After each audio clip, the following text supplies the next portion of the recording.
One of the good examples I can give, we had a lady in Sydney who, as she moved up the corporate ladder, her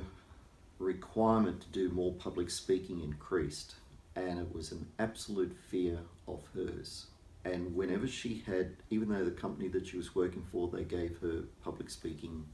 tuition, lessons, counselling, guidance, the 4 days before her event was when her migraines would start. And she said herself, she knew that it was stress drove her migraines. And then when she got to this, level in the corporate world where, public speaking was becoming more and more part of her life, the frequency of her migraines increased, and she knew they were directly related to the stress buy. So she applied it 4 days before her speaking engagements, and she applied it before she went to bed. And she did that every night in those 4 days leading up to the event. And she called it, in her written testimonial, she called it her coat of armor, that because it stopped her migraines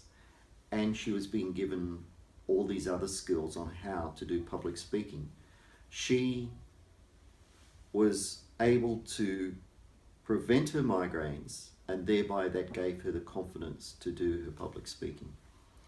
We had another lady who, she knew stress was her trigger for migraines,